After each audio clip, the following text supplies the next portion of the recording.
রাজধানীর ৬৪ খালের দায়িত্ব নিচ্ছে সিটি কর্পোরেশন। এ সংক্রান্ত গঠিত কমিটি শিগগিরই বুঝিয়ে দেবে তাদের। এরই মধ্যে খালগুলোতে ওয়াকওয়ে করার পরিকল্পনা করেছে উত্তর সিটি। পুনরায় দখল ঠেকাতেই এই চিন্তা। এদিকে রাজধানীর সব খাল সংযুক্ত করে নৌযান চালানোর পরামর্শ নগরবিদদের। রাজধানীর খাল নিয়ে কম ঘোলা হয়নি জল। খালের তদারক ছিল ওয়াসা সহ কয়েকটি সংস্থার, কিন্তু সিটি কর্পোরেশন চাইছে নিজেদের কর্তৃত্ব। তাদের অভিযোগ, ওই সংস্থাগুলোর গাফলতিতে মরতে বসেছে খালগুলো। উত্তর সিটি বলছে সিএস ও আরএস রেকর্ড অনুযায়ী খাল বুঝে নেওয়া হবে, আবার যেন দখল না হয় সেজন্য করা হবে বনায়ন। আমাদের যে সিএস আরএস এবং এসএ রেকর্ড অনুযায়ী এবং হাল জরিপ অনুযায়ী আমাদের যে সরকারি সম্পত্তি, খালগুলো তো সরকারি সম্পত্তি, এই খালগুলোকে আমরা জরিপ করে এবং সীমানা চিহ্নিত করে আমরা দখলমুক্ত করার উদ্যোগ নেব। দক্ষিণের মেয়র জানান, তার সীমানায় যেসব খাল রয়েছে তা রক্ষণাবেক্ষণের সক্ষমতা রয়েছে তাদের, আর খালের জায়গা দখলমুক্ত করতে অভিযানও চালাবে তারা। আমাদের রক্ষণাবেক্ষণে দেওয়া হয়, আমরা সেটা সংরক্ষণ করব, আমরা রক্ষণাবেক্ষণ করব এবং আমরা সেখানে একটা নান্দনিক পরিবেশ সৃষ্টি করব এবং মূল কাজ হবে যে পানি নিষ্কাশনের যে জায়গাটা একদম মুক্ত রাখা। খালের পানির প্রবাহ স্বাভাবিক রাখতে খননের পরামর্শ নগরবিদদের। এছাড়া নৌযান চলাচলের জন্য বক্স কালভার্টগুলো ভেঙে ফেলার তাগিদও দিয়েছেন তারা।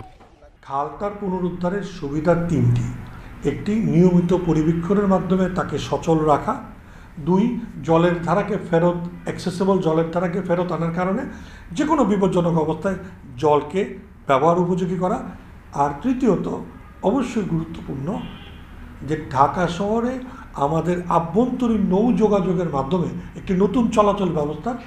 সামান্য বৃষ্টিতেই রাজধানীতে তৈরি হয় জলাবদ্ধতা। খালগুলো খনন করা হলে এ সমস্যা অনেকখানি দূর হবে বলে মনে করেন নগরবিদরা। আল আমিন হোসেন, ইন্ডিপেন্ডেন্ট নিউজ, ঢাকা। রাজধানীর খালগুলো দখলমুক্ত করতে কাজ শুরু করেছেন ঢাকার 2 মেয়র। উত্তর ঢাকার মেয়র আতিকুল ইসলাম জানিয়েছেন, দখলদাররা যত প্রভাবশালীই হোক খাল উদ্ধার করা হবে। আর বর্ষা মৌসুমের আগেই অবৈধ দখলদার উচ্ছেদের মাধ্যমে খাল পুনরুদ্ধারের ঘোষণা দিয়েছেন দক্ষিণ ঢাকার মেয়র শেখ ফজলে নূর তাপস। বঙ্গবন্ধু শেখ মুজিবুর রহমানকে। নগরবাসীর নানা সমস্যার কথা শুনতে জনতার মুখোমুখি উত্তর ঢাকার মেয়র আতিকুল ইসলাম। করোনার কারণে সরাসরি অনুষ্ঠানের পরিবর্তে সিটি কর্পোরেশনের ফেসবুক পেজের মাধ্যমে যুক্ত হন তিনি। সকলে চাওয়া পাওয়াকে অবশ্যই কমেন্টে নগরবাসীর প্রশ্নগুলো মেয়রের সামনে তুলে ধরেন চিত্রনায়ক ফেরদৌস। যানজট, মশক নিধন, পরিচ্ছন্নতা সহ নানা অভিযোগ ছিল নগরবাসীর, আর সমাধানের কথা জানান আতিকুল ইসলাম। এই পার্কও কিন্তু আবার অনেকে দখল করে রেখে দিয়েছিল। এগুলা অ্যাজিভ যে ওনাদের নিজস্ব সম্পত্তি, কিন্তু আমি আপনাদেরকে বলতে চাই, আমরা সকলের সহযোগিতায় যারা দখল করেছে তাদেরকে উচ্ছেদ করা হয়েছে এবং আমরা আবার সেখানে কাজগুলো শুরু করেছি। সাংবাদিকদের বিভিন্ন প্রশ্নের উত্তরও দেন মেয়র। এ সময় তিনি জানান, রাজধানীর খালগুলো দখলমুক্ত করতে শীঘ্রই অভিযান শুরু করবে ডিএনসিসি। আমাদের খালের দুই পাশে যত ধরনেরই শক্তিশালী পেশিমাল কেউ থাকুক না থাকুক, আমি কিন্তু কাউকে এই ওয়াসার জায়গাতে খালের দুই পারে অবৈধ দখল মুক্ত করব ইনশাল্লাহ। এটি করব, এটা শক্তি কি? শক্তি কিন্তু জনগণ। এদিকে মঙ্গলবার দুপুরে পুরান ঢাকার শ্যামপুরে খালের বর্জ্য অপসারণের কাজ দেখতে যান দক্ষিণের মেয়র শেখ ফজলে নূর তাপস। এ সময় তিনি জানান, ঢাকাবাসীকে জলাবদ্ধতা থেকে মুক্তি দেওয়ার জন্য স্বল্প ও দীর্ঘমেয়াদী কর্মসূচি হাতে নেওয়া হয়েছে।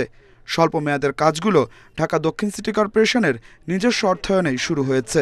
বর্ষার আগেই দখলমুক্ত করা হবে দক্ষিণের সব খাল।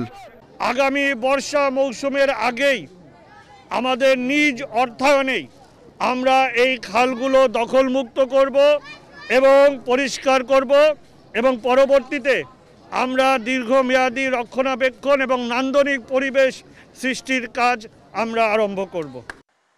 এবছর বর্ষায় জলাবদ্ধতা দেখা দিলে ওয়াসার কাছ থেকে খাল রক্ষণাবেক্ষণের দায়িত্ব চান 2 মেয়র। পরে স্থানীয় সরকার মন্ত্রণালয় রাজধানীর খালগুলোর দায়িত্ব সিটি কর্পোরেশনে হস্তান্তরের নীতিগত সিদ্ধান্ত নেয়। Adilur Rahman, independent news, Dhaka.